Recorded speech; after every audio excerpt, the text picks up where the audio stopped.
Welcome back to another week episode of the DNA of Things. I'm your host, Dr. Jeremy Koenig. Today's episode is going to be a little different, but I think enlightening all the same. We're going to delve into the vibrant intersection of health technology and marketing. So today we are joined by Joe Dee, the CEO from Gene Worldwide. This is a firm that champions the transformative idea of integrating health as a core societal value and not merely as an industry vertical. So the discussion today promises to explore how Gene Worldwide collaborates with leading brands such as Apple and TELUS and other tech giants, redefining their business models and operational strategies to embed health and health outcomes at their core. So in this episode, prepare to gain valuable insights into how innovative marketing strategies and positioning are propelling health technologies forward and making healthcare and health outcomes a dominant force in our society today. Let's dive in. Joe Dee, pleasure to have you here. You bring with you exceptional achievements in the space of health technology. Most notably, you're at the helm of Gene Worldwide, where you're focusing on pioneering health marketing strategies, enhancing health care brand experiences. So as much as I want to dive into, all the technologies that you've come across to the extent that you can share, I like to think of this conversation as a confluence of high tech and high touch. So, I would love to learn not just about what you do, your unique approach to helping, complex technologies go to market in a way that's intuitive so they can have an incredible impact and ripple effect in the lives of millions, billions. I'm also interested in, your journey. So if we could begin at the beginning, I'd love to hear about your journey into health tech marketing. How did your career path lead you to the intersection of health technology and marketing, and any pivotal moments that steered you to this niche? Yeah. So my journey starts in the late 90s, early 2000s. I got an internship at one of the first digital health marketing agencies in Toronto. So that's really where my career started. Ironically, I got that internship at that time. I'm an open book as well, Jeremy. So kind of the real details of how I ended up there. At that time, I was homeless, and there was an actual program that the shelter was offering to basically learn web design and development. And that was 1998, 1997. And that was a 3-month program. They actually paid me to go to school. I was on a personal needs allowance with like $3 a day. And the idea of getting paid to go learn a little bit more about the web, which I was really interested in youth. I did that course. And at the end of that course, I actually got paid this internship, which became my first real full-time job. And that was my introduction to marketing and advertising. At that time, I didn't really understand what marketing and advertising was. I just knew the websites and some of that, emerging technology with the internet. And that was really my first experience in the healthcare marketing and healthcare advertising, was working at that shop for the first 4 years of my career. A lot of pharmaceutical advertising. That was when pharma was kind of just dipping their toes into the power of the internet. And this was obviously social and some of the dynamics that come with the empowerment of the social age of the internet. From there, I went and worked at some other sort of large digital shops like Organic, which was one of the first digital agencies in the world. Ended up at Critical Mass, which is still an incredible digital agency. They do, I think they're AOR for Apple now. They do a ton of really incredible digital work. And then I ended up at DDB, which kind of showed me integrated advertising within really big brands and more global sort of scope projects and global sort of scope, campaigns and marketing. And that led me to Cassette. So Cassette, the largest integrated communications agency here in Canada. I was an executive there on the leadership team, and the idea came up with going after healthcare as an opportunity. And that's really where I started to lean into kind of my current vision of the opportunity for an agency in healthcare. During that time, I'd gone through my own personal journey of recovery. So I'd been dealing with alcoholism and addiction, ended up getting sober, which I still am today. And that was the first sort of precipice for the role of health in my job. Advertising, you certainly know there's a lot of alcohol and outside sort of things involved with that industry. And it was just a real learning of, wanting to do something that had more purpose. At that time, a lot of people wanted to work on the big beer brands or the big sort of iconic, the McDonald's, the Burger Kings, etc. And I just yearned for something that had a little more purpose, a little more meaning, which we found in health. And that's when we started the banner of what was at the time Cassette Health, which has now become Gene.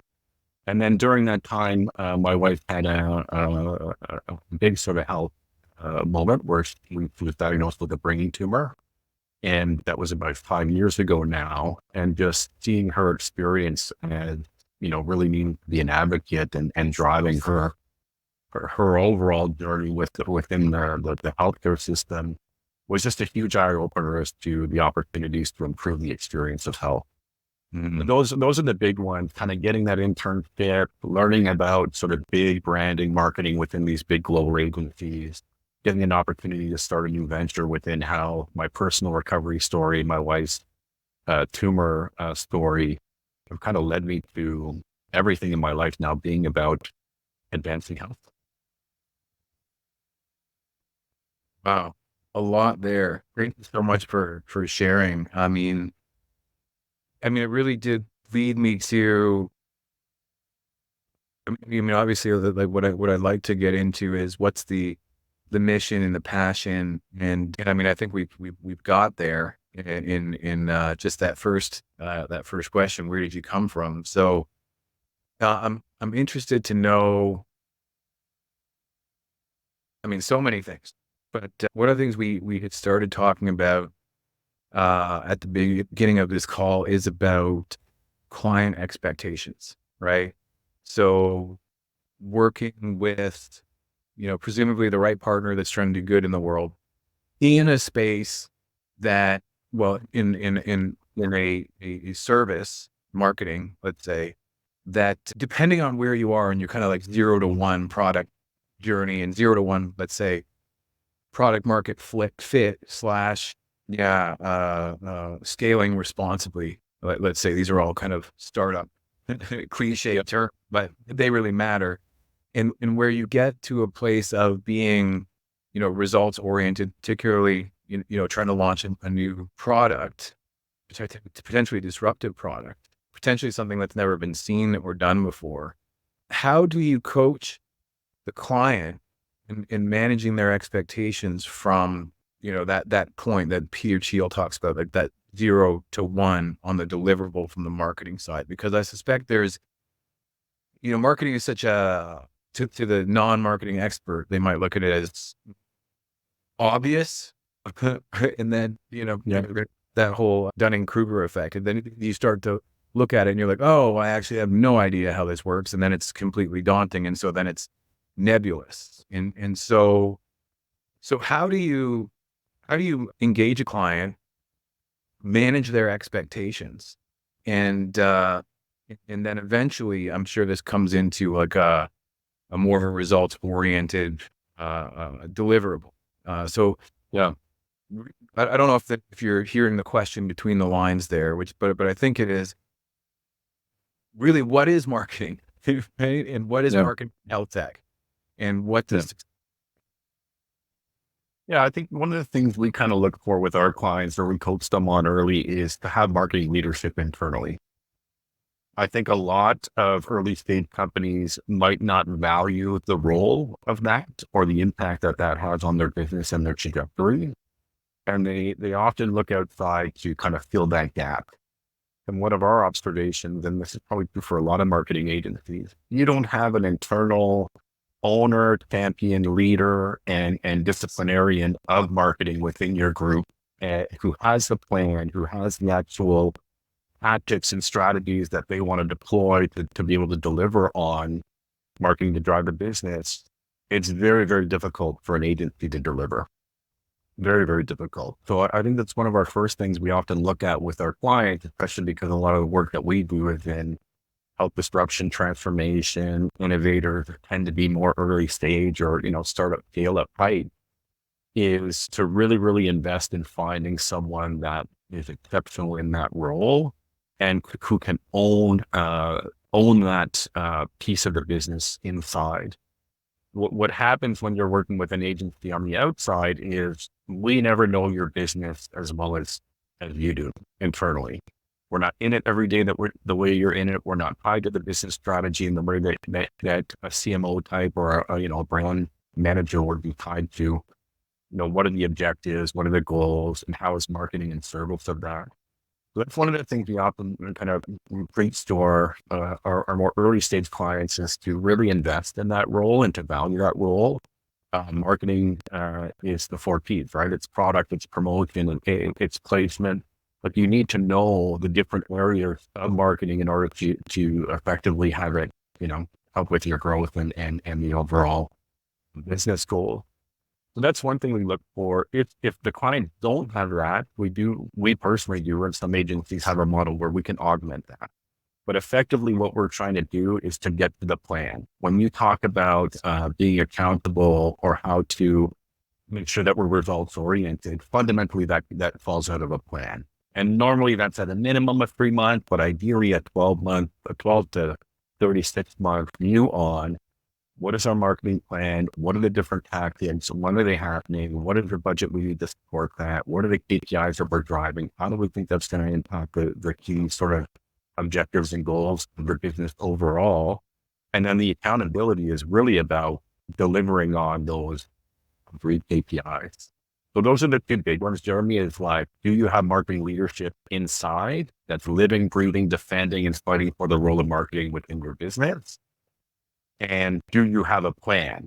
And if you don't have the marketing leader, make sure you have a plan that you understand, because that's where relationships with agencies tend to fail, is when you don't have a shared idea of what the goals are and how you're going to measure those results. Clients will end up feeling like they spent money on something that doesn't really demonstrate value. That's where agency relationships tend to fall down. Mm-hmm. Got it. So thinking through some of the clients that you served so far and plan to serve into the future, and given your personal journey, and it seems to me that has availed this, very high standard, or certainly you're very discerning in terms of what clients you might take on. And so when you think about health impact, what clients, to the extent that you can share them or even just generally speak to them, which of them really excite you, and what are some projects that you're particularly proud of, again, given your more personal mission? Our mission, which I know we touched on before, but our mission is really about just making healthcare a dominant force in our society. Like, that's our vision, is we think that there's other areas of society that are disproportionately dominant to our everyday lives, right? Things that define culture, whether that the automotive brands, tech brands, or these ones that tend to be the entities we celebrate, the Metas of the world, the Googles of the world, the Elon Musk of the world. We think health should be the dominant force. And we think it's the ultimate measure of a civilization, how healthy you are. And that can take a physical context, that can take an environmental context, a community context. Like, we think about it in a bunch of different dimensions. And what we get excited about is anyone that's moving that forward. Mm-hmm. Anyone that's making health a more principled role in society. And we get excited about that. Can be health tech, digital health, virtual health. It can be, can be environmental. It can be innovations and desire. It can be anything, really, the way we think about it, so long as it puts the principle of health and well-being at its core. The way that we think about it is, a lot of brands are searching for purpose, and we think health is the ultimate purpose. look, you look at Apple, Tim Cook said over the past few years that health will be their legacy, right? There's a brand born out of computing, now see the opportunities for their long-term impact to be health. And they've gone all in on that as a business strategy. Walmart, extending into health, Amazon extending into health. We just see that if you're a consumer-centered brand and you're searching for meaning or something to add purpose to your brand, health was such an obvious one to add. On the immediate sort of social impact is already baked in, and you don't need to compromise the capitalistic agenda, which, no one should be afraid of making money in healthcare. We celebrate these other entities that make billions and billions at the expense of our well-being. Yet, when money comes up in health, there's this weird sort of tension and dynamic. So what we really search for is anyone that's kind of putting health at the center of their reason for being and their why, which we'll continue to talk about, I'm sure, Jeremy. Anyone that's really advancing the experience of healthcare, we get extremely excited about, because there's so much room for opportunity of improvement for the experience of health. And what we mean by that is what an actual digital experience looks and feels like, what a clinical experience looks and feels like, what an ER or a healthcare visit can look and feel like. Just to give an example, here in Toronto, we have a hospital called Humber River Hospital. When you visit that hospital, you'll feel like you're going 10 years into the future. It's designed like an airport. The wayfinding is super clear. There's robotics delivering linens to rooms. Everything is connected to like an IBM enabled hub. Like, that's the stuff that excites us, is when you look at the contrast between that experience versus what you might find in another hospital that hasn't had that innovation over the past 10 years. It's a pretty stark contrast. So anything that's just making how look and feel more like these other areas of our life that are getting so much innovation, and because they're so consumer centric and customer centric, they're motivated to enhance the experience and to better the experience. That's the work that we get the most passionate about, I would say. So, at the risk of sounding obtuse, what is health? Right? Like, that's in terms of maybe how, maybe it's not like health as you think it's health. It's like health as you might say it is, based on all the conversations that you've been having with different health tech companies. Like, what is that vision? What is that purpose? And then maybe that segues into, what would you do with Apple Health as a client, right? If we are in fact, but let's see what your definition, and let's see if it makes sense to go there. Yeah, it's a really good question. We struggled with defining it to the market. I would say that, because when we think of health from a marketing perspective, we think of healthcare. The way we truly think of health inside Gene is more about quality of life.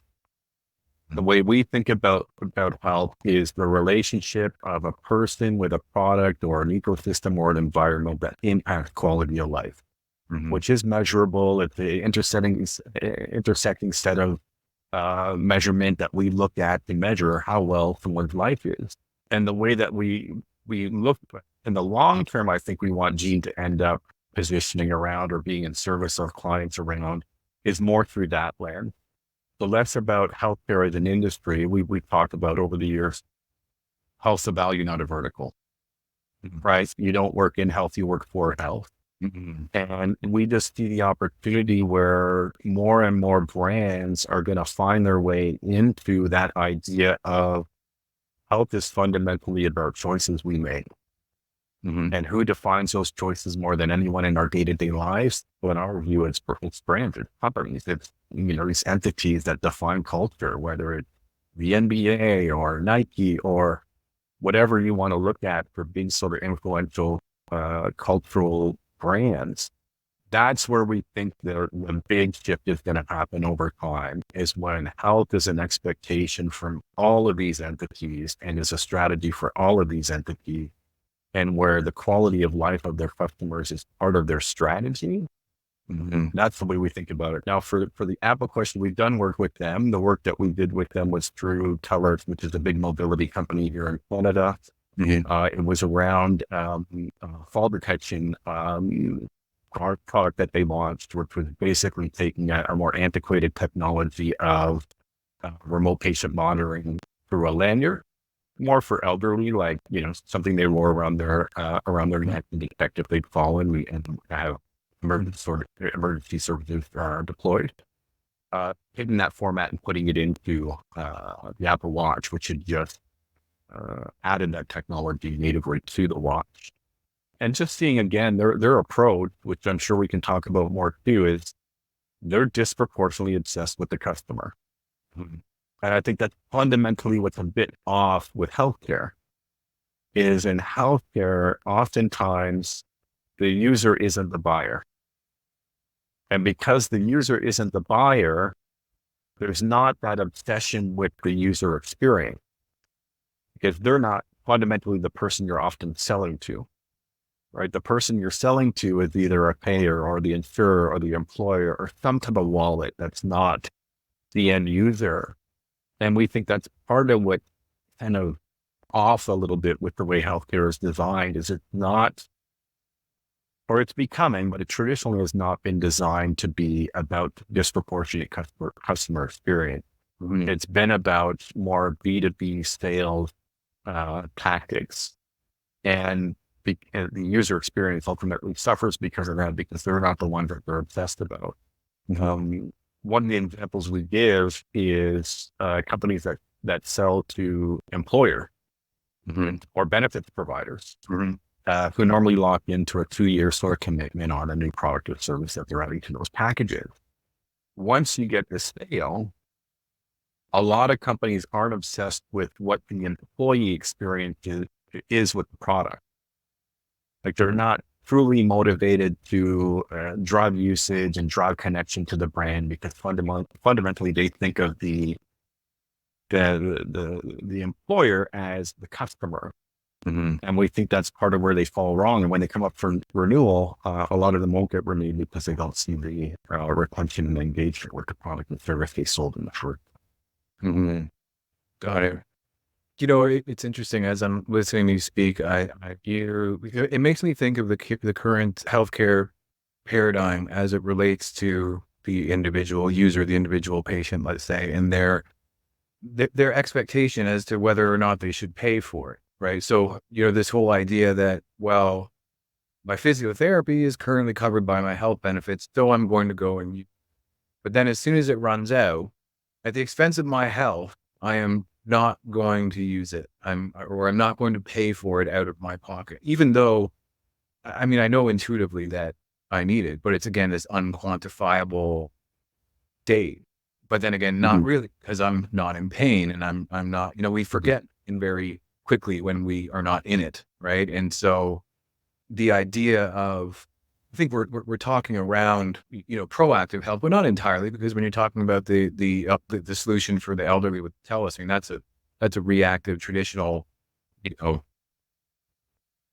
I think maybe that where I might be making the mistake is calling that a healthcare solution. We kind of blanket everything healthcare, sick care, wellness all together, which I think, based on what you're describing at the Toronto hospital location, for example, it's like, well, no, this seems to be more well care, if you will. So, and there are all kinds of, maybe potential, policy issues around this, probably, some certainly, controversial talking points in terms of, well, should I have to be, like, to what extent is to what extent human health a right?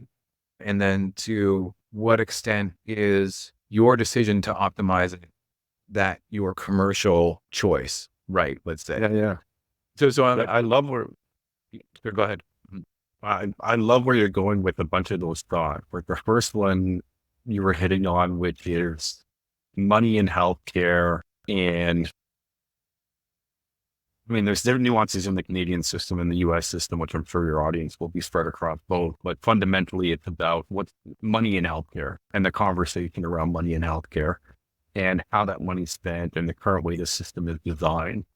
And then, as I'm sure you're well aware, and a lot of your viewers would be well aware, how healthcare currently is designed as an episodic sick care model. And where a lot of the innovation, a lot of how health tech is going, and where a lot of the clients we're working with are far more about preventative healthcare. And there are two different strategies, and in our view, they're two viable models that need to coexist. But the current way the system is funded and designed is disproportionately toward the episodic sick care model, the reactionary model. Right. And not enough capital is being deployed or spent on the more preventative, choices-based model. And that's partly where we see a role for brands to play, right? Again, more consumer-centric brands. If it's about choices, how you eat, move, and think can affect 80% of people walking into a doctor's office today. 80% of people don't need to be there if they made those choices better. Yet we don't have a healthcare system designed to deliver on that. You talk, physiotherapy was the example you gave. The other example we look is mental health, right? The ability to get effective mental health treatment in an ongoing basis for most people is just totally unaffordable, and the healthcare system isn't set up to deliver on that. I think that's where digital health has tried to fill that gap and say, hey, there's more economic models to it for us to do this in an asynchronous digital model, or a coaching model, or in virtual sort of telehealth model or virtual care model.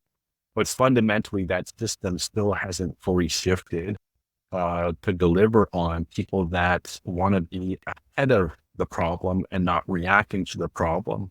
And I think you're a really good example of that. A lot of the clients we work with are in the longevity health span, sort of preventative, what some would say executive healthcare. Yeah. But our view would be, well, that should just be normalized healthcare. If you look at traditionally the role of the GP, the biggest role that they played in your life was the annual checkup. Mm-hmm. And the role of the annual checkup for preventative health was huge. And in most places, that role is gone.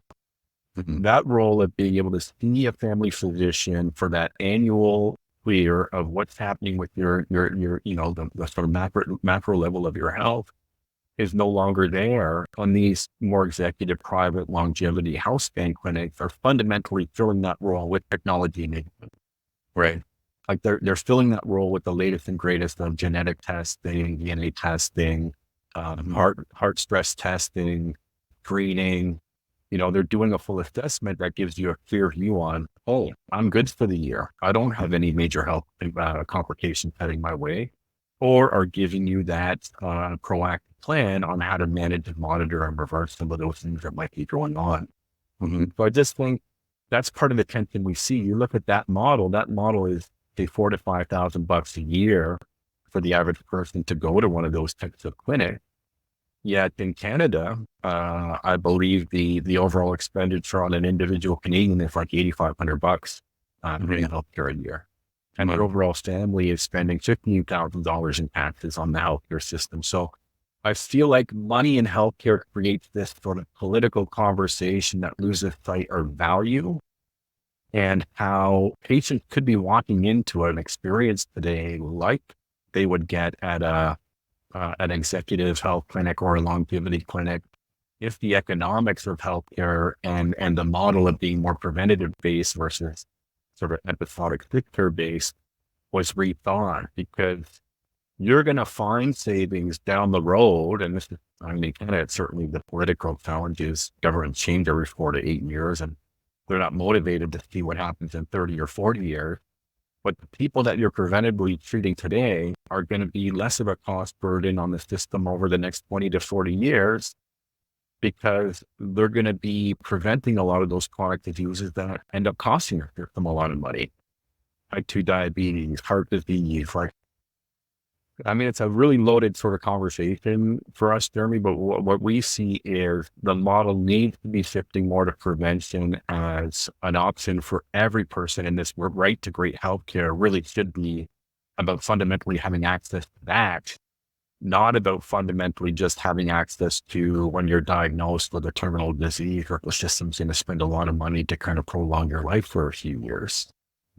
And that's a very loaded conversation, because once you talk about money in healthcare, It gets very political. People get very emotional. Yet again, people have no problem with, someone making $1 billion off of social media reels that, we're all addicted to. It's just a weird, complex issue in money and in health, but people don't want to have smart conversations around it. So. It's a lot there. I can tell we're gonna have to have like 100 episodes. Cool.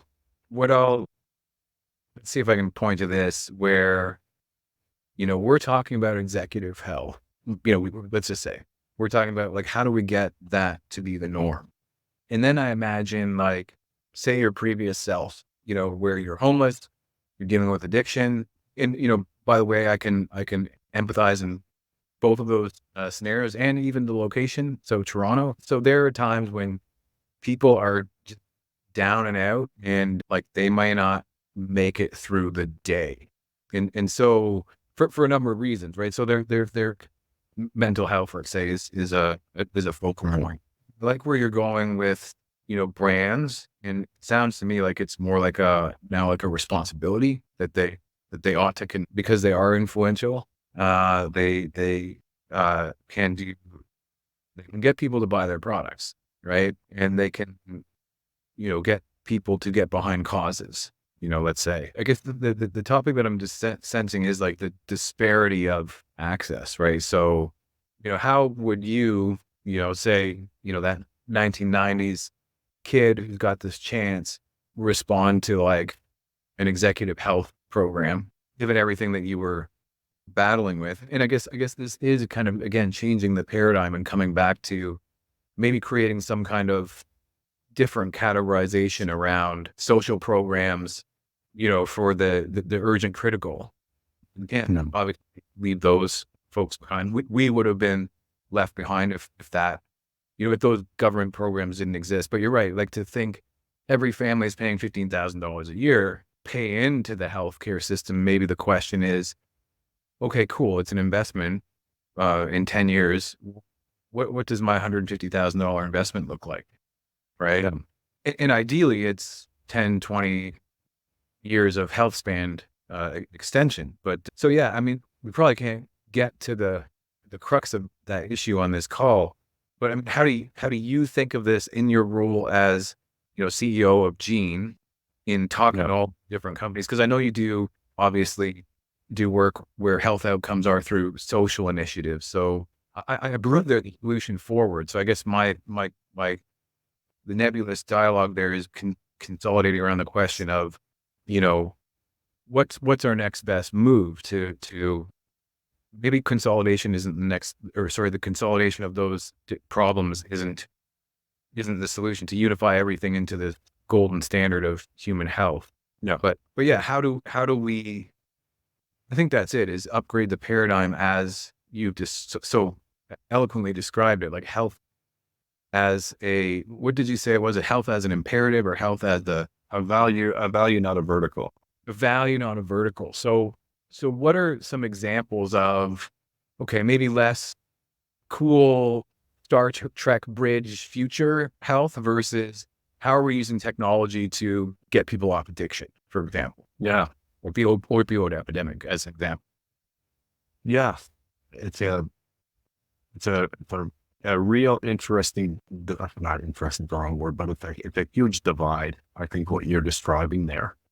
Like if I look at my personal experience, and at that time, technology and access through technology was certainly not as ubiquitous as it is now, although it's still a huge challenge for a lot of communities. I look at my example and our belief as Gene and where we see health going is, again, health is the ultimate measure of a civilization or a society. And quality of life being the measure of that. And that the goal should be, in whatever ways we can deliver on it, good quality of life for everyone.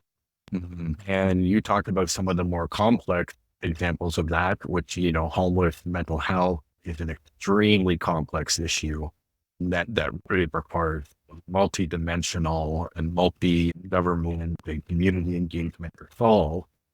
But I think the goal should be that we're measuring quality of life and we care about it for everyone.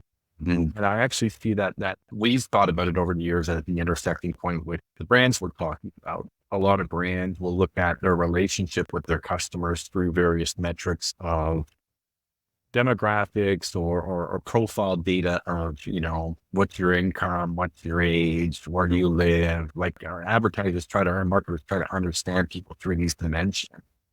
And where we've tried to go and try to lead some of our clients, especially the ones that are in healthcare proper, but might be probing and coming into it, is to think more about the quality of life metric and how they're impacting those, which is your financial health, your home, your relationships, your educational. These are areas we can also have metrics around and also quantify, and you can have business strategies and growth strategies that deliver on that. I'll give you an example. We were working with a fintech company that was really interested in what we were talking about, this idea of how there's a value, not a vertical, and how they can extend their offering to really lean into that. And, one of our observations to them was, finance is the leading cause of stress is the leading cause of product disease. Product disease is the biggest killer here in North America. So you can make a pretty straight line between finance being one of the biggest killers of people in our society. And what would it mean to have a finance brand that wasn't fintech, but actually was shin care and actually thought about the dimension of finance through well-being? And had not financial advisors, but financial life coaches. That again would just look more multidimensionally at people, right? It's like, I am more than, Social Bank will tell you you're richer than you think. I am so much more than my wallet, right? I'm so much more than my income. And our observation would be what would it feel like to walk into a financial institution that was the most mindful branch experience you've ever had in your life? Like, what would it feel like to go into what normally is, for a lot of people, a pretty stressful engagement, their relationship with their money, walking into, their bank branch to do some banking. And that experience was the most uplifting, beautiful experience you can have. How the chairs are designed, how the atmosphere is designed, the mood setting of the music. Maybe there's a mental health coach on site.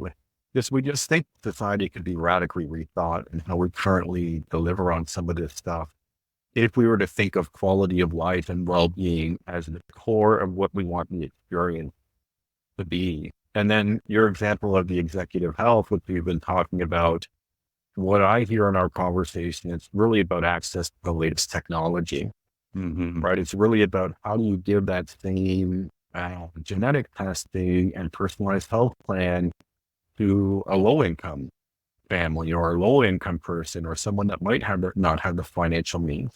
And our view is the money's there. It's just not being spent properly right now, as far as the systems go and as far as the payers go. And you'll hear a lot in the healthcare system, talking more about health outcomes and doing more value-based care, which is shifting towards that, right? It's the idea of you, provider, are going to be compensated based on the outcomes of the people you serve and the value that you create. What we think is where it should be going, right? Is far less about, we are designed to react to the issues of people's health, as opposed to we are designing our society to be in service of it. And you're right, it is a paradigm. It's just an entirely different way. And for us, once we cracked that, Jeremy, was like, that's the obvious way. That's the obvious way at it. When we're talking about climate change or environment or sustainability goal, like fundamentally in our view, what we're talking about is health. We're talking about thriving communities, thriving societies, a thriving civilization that has put this at the core of what commerce and brands and product and social, like every aspect of our life should be, in our view, should be thought through that lens, because it's the one thing that I think, and you would actually know this better than me, I think it's the one thing in society, in our entire existence of humanity, that is a global connecting idea. Like health to me is a global connecting idea.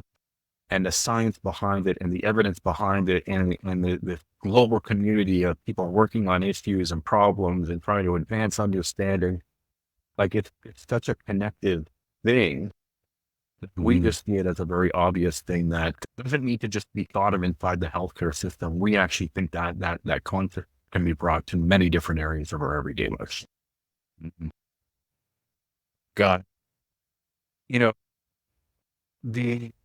one of the things we talked at just kind of before we kicked off the recording was your future role, Gene's future role in light of AI. So that is, marketing, Right.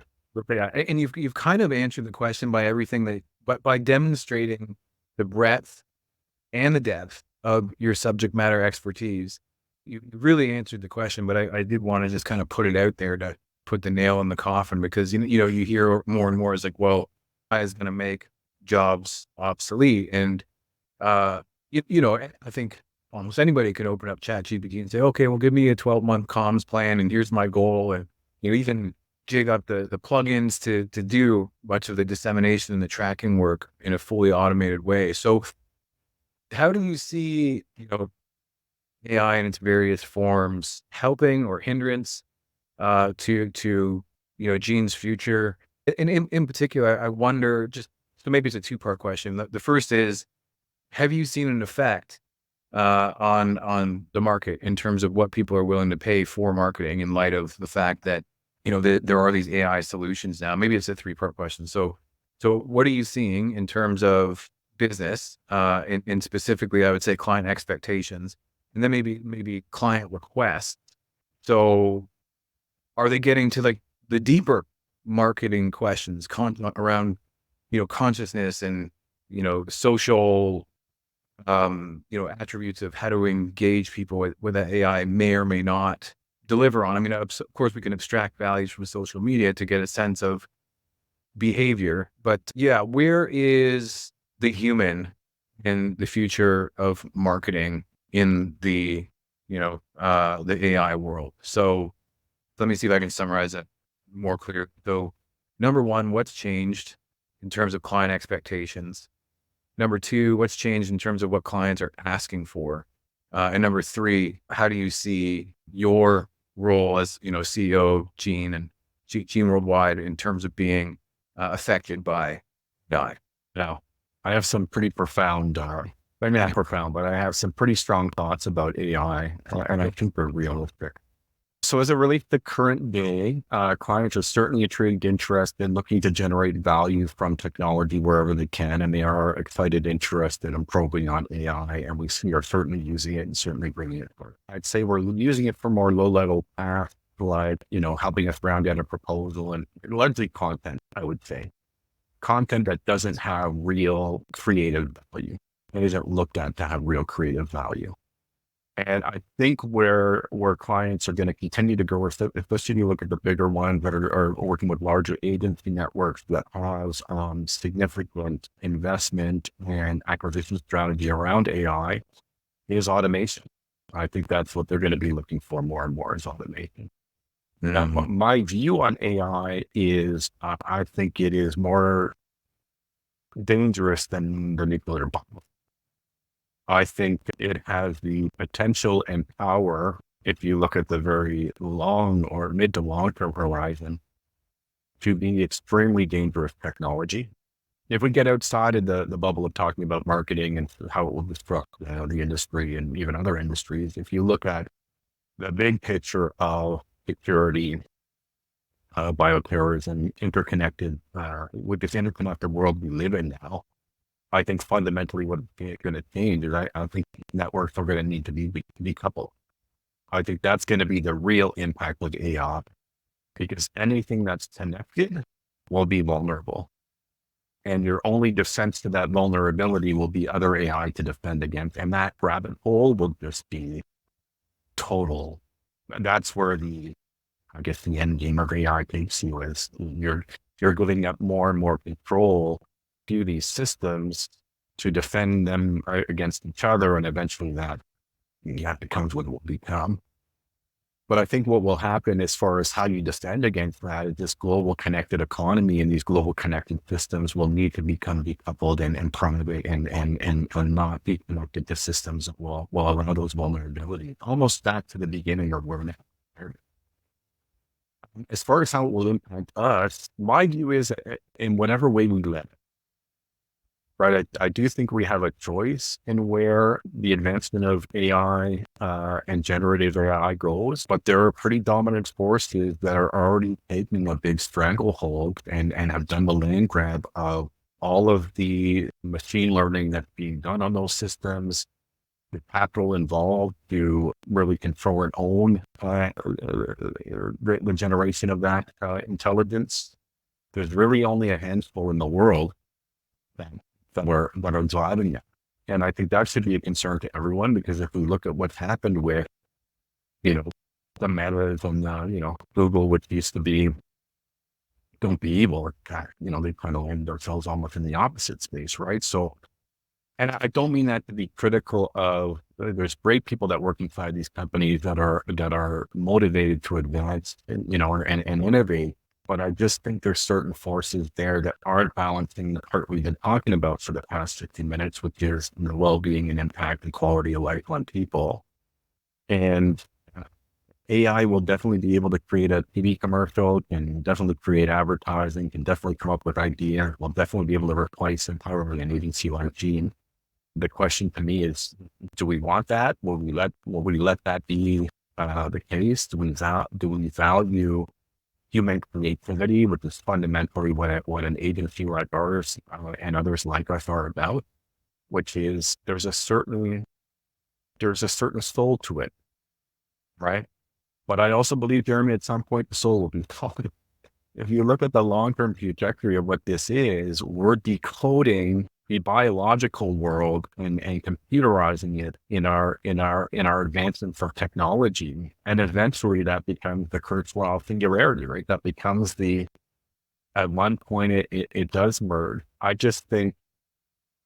think we should be thinking and acting about this in the same way we think and act about nuclear technology, which is it needs to be governed, it needs to be managed, it needs to be controlled, and who has access to it, how it's being used. It's a very, very serious topic, and hopefully that's not too profound for where you're wanting to go, but that's my view is in the next 20 to 30 years, I don't think most people have any idea on how exponential those advancements will become, because you're talking about exponential leap year over year. That eventually in the next couple of years, you will have alien intelligence on this planet, unlike any human intelligence we've had before. We'll have IQ beyond any human capability we've had before. And I'm sure there's smarter people than me that are thinking about the impact of that. But I also think there's a certain unknown into what happens when we live in a world where we have all the answers. I don't know. I don't know. Mm-hmm. Well, it's interesting that you draw the parallel between AI and nuclear, and I would throw in, molecular biology in terms of Complexity. yeah. I was thinking actually just even in simple terms, like the introduction of basic tools that are available to every undergrad researcher in this 20 years ago to basically go out and extract metagenomic DNA and basically harvest that DNA and throw it into vectors to see what it does. And it's like, well, actually, you are, and but just by that method, you will create superbugs. Period. Right. And like anybody can do it. Anybody can see it. And then you've got like CRISPR-Cas9 and targeted gene editing. Yeah. And mRNA vaccines and, all of the repercussions associated with these technologies. I mean, I agree with you. It's like, well, on the surface, you might say, well, the intended benefits are amazing. So, there's a life, let's just say there's a life ending, fatal virus, let's say, beyond our imagination, beyond COVID, right? Yeah. Where it's just like, no, efficacy is like one, like you're exposed, you're done. Right. Yeah. Like something like the mRNA solution is really interesting because you can take into account the dynamic nature of the viral particles evolution, viruses evolution. I mean, this is nothing new. This has been true of HIV, right? Why it's just so difficult to nail down. And so you can imagine good for these things, right? And you can imagine staying one step ahead of pathogens, but then you can also imagine irresponsible business models where it's like, oh, well, instead of, a one and done vaccine, it's like, hey, like that software as a service model works pretty good. Like, are we going to do, vaccines as a service type model, type Right. basis? So that's, I think we fall down that trap. We're not thinking about, as you say, health. Again, remind me, health as a purpose, not a vertical. Yeah. Health is a value, not a vertical. Yeah. I have health as a value, not a vertical. So yeah, we've mixed in AI with that. And the question that I asked was simply, how do you become obsolete as a marketing firm? And you're like, what? How does the world become obsolete? So you kind of The answer is very easily, right? Like that's my honest answer to that is very easily. Right. And I think where you were going is to being one step ahead. That's my concern with AI, because at some point AI is your only defense to AI. Right. And that paradox, I think can be, and I don't mean that to be, I don't feel fearful of that. I hope I don't sound fearful of that. I think I'm pretty realistic in seeing that, we have exponential intelligence coming here where collective intelligence is being fed into a machine that's creating new, like you can just see where that will take us. And one of the things I said early in my career, which I think is still true, if we have technological advancement with an equal or greater ethical advancement, I think we're doomed. Like, I think that's the fundamental of, and it's part of our purpose as an agency and why we're so interested in health as being this lens that you see the world through, is ethics, morality, caring about the individual, the self-determination, the quality, all the stuff that we care about needs to be on par with technology that's advancing and innovating these areas of our life. Right. And the reason why I get excited about healthcare is healthcare has got that Hippocratic oath sort of element baked into it, where it's got this of service of humanity in the core. Mm-hmm. And my hope is that the more and more society rallies around, and I do think it's happening, at least in my bubbled view, I do think more and more brands or people that are innovating or finding their way into, I think one of the things we were looking to discuss was like, your path to getting into health tech and marketing and et cetera. I just think the more and more you can find meaning in what you do, Mm-hmm. and that in some way is positively impactful to society and the people around you and their community. To me, that is the meaning of humanity.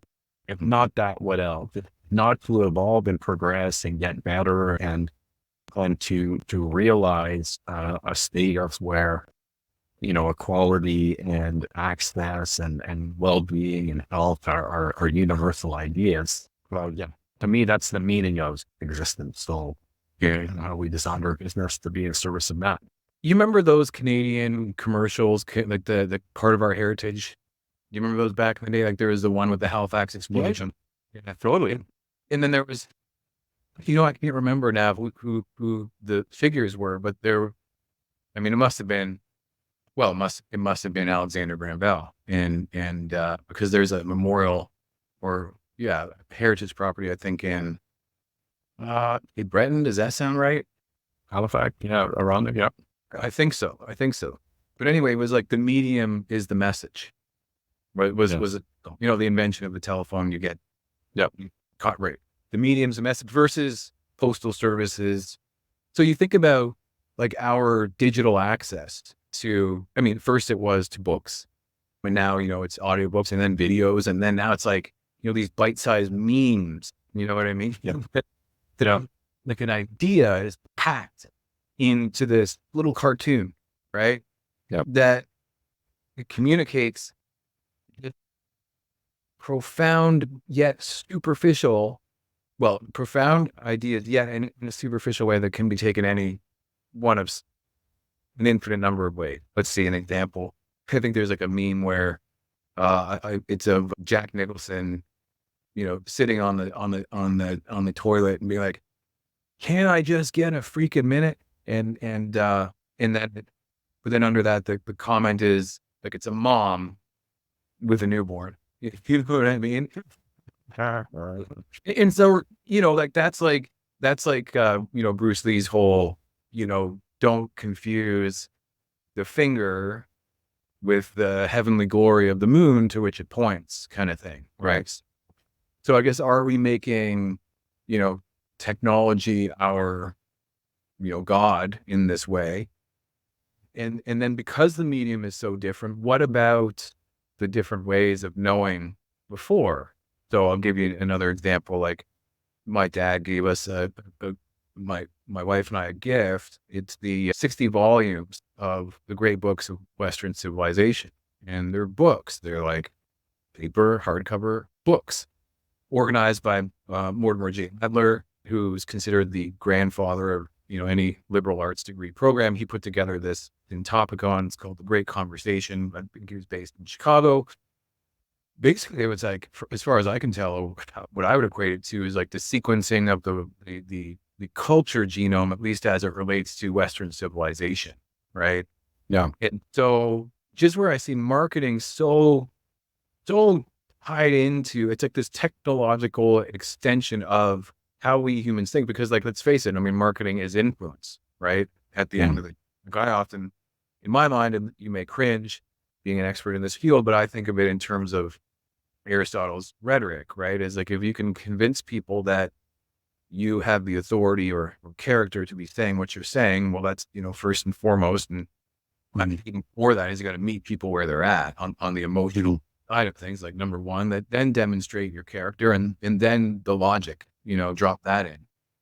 And it's almost like the logic doesn't even matter, because if I, serve your lowest need and sell you an addictive compound, I can make, so maybe that's I think that is a really great way to kind of conclude on this next little bit is, how does one do responsible marketing? Yeah. Now, I'll give you a few thoughts. So when you talk about the medium and is the message, which is the Marshall McLuhan iconic quote, I think that's truer today than it's ever been. And if you think of the medium as the format, as to how you're expressing the idea or where you're expressing the idea, and you talked about social, and we talked about reel-based content, which is tapping into a dopamine, or it's so much about the format you're expressing the idea, and the content is like, that is the message. And the message for the user, when we're talking about a healthcare context, for me is, I'm going to allow myself to be addicted for an hour or 2 or 3 or whatever that is. And if you look at the theater today, the movie theater today, and where you might express a message, to me, I forget who it was, a filmmaker said recently that going to the theater now is about a commitment to pay attention to the film. And again, when you think about the medium is the message, like for me, going to the theater is that. It's my idea of, I'm going to put the secondary device away for an hour and a half or 2, and I'm going to watch this film. And the message is, for me, the message is attention or focus. Like when you really unpack what it means today, like a newspaper, think about a traditional newspaper. I was at the grocery store the other day, and an older man walked in and grabbed the newspapers and walked out. To me, the medium and the message there is, he's going to take time to absorb some information. And it's just like, the context of these mediums today is, for me, it's profound. It is profound. It's profound because where you choose to get your information or interact with an idea, there's so much about your intention and your relationship with that idea. And I actually think that's part of what's really fractured with, in some way, marketing or ideas today when we look at social, which is so much about bite-sized entertainment and not really about this is probably overthought, but it's not really about value creation. It's not really about meaning. It's just about filling a spot in a click, right? It's just about gaining engagement to monetize what you can. And it probably connects to your last question, which is responsible marketing. I think the biggest thing that's changed in the years that I've done it is marketing is less about persuasion today and is more about crystallizing an ownable story or idea. I think the marketing of the 70s and the 80s and 90s was far more about persuasion and your example of how can we make people think and feel a certain way about something. I think today, the ones that are doing it great, in my view, are the brands that know who they are, know why they exist, know what they do, and are looking at compelling and creative ways to tell their stories. And it's interesting when you do like real deep brand work, or you come up with in our world, we look for human tension, right? We look for a cultural tension that we can probe on and the brand can have a point of view or kind of help resolve. The ones that get to a place where they truly understand it and unlock it, this is going to sound crazy, again, overstated. It feels like a divine, like it fit. And creatives that unlock great ideas, they know exactly that feeling is when you find it fits and it clicks and it's like, no, that's it. And then the journey is really, how do we see that through to bring it to life in the way that we think it needs to be brought to life? But I would say that there's less of an issue today with responsibility in marketing. I think the game now is getting to your truth, and that brands now have somewhat of a persona or a deeper meaning than they've had before, and finding that truth of why it is and what it's meant to do in the world is the work that the best brands are doing. With Nike, they found it with the Just Do It, right? They just found it and that's it. That's what they are. That's what they're about. That's why they, when a brand finds that, the work that we did way back when at a cassette, it was Versus for Thick Kids, which is a children's hospital. It was less about empathetic, heartstring, get some donations for the hospital. It was like, no, this is a fight, man. And these people that show up at the hospital every day, these great doctors and surgeons, and they're going to war. And they are high performing people, man. And if you look at the work that came out of that, it's like, you would think that's a Nike. Because it totally challenged the way that brand thought about it. So that's the game today for me is, can you get to the truth of what the brand is, what the company is, and express it in a really compelling way? So for brands, not even necessarily just health tech companies on their own, but yes, health tech companies, but also brands who have influence, who are looking to, update their paradigms, who have probably updated their paradigms and see health not as a vertical, but as a value. How do those people find you? Yeah. So you can find me, Joe Dee, on LinkedIn. You can follow our company, Gene, worldwide on LinkedIn, or you can visit our website, geneworldwide.com. Yeah. We would love to hear from other people that are trying to push health into the center of everything. It's incredible. Joe, I could talk to you for hours more, and I will. But for now, I just want to say thank you. This has been enlightening. I learned a lot. I hope folks listening have learned a lot too, in terms of, the landscape of healthcare, redefining healthcare, and this notion of the message as the medium and this marketing experience that you're, essentially on the bleeding edge. So thank you very much, Joe. Appreciate your time. Yeah, my pleasure, Derek. Thank you for tuning in to this conversation with Joe Dee on integrating health into every facet of business and society to enhance our collective well-being.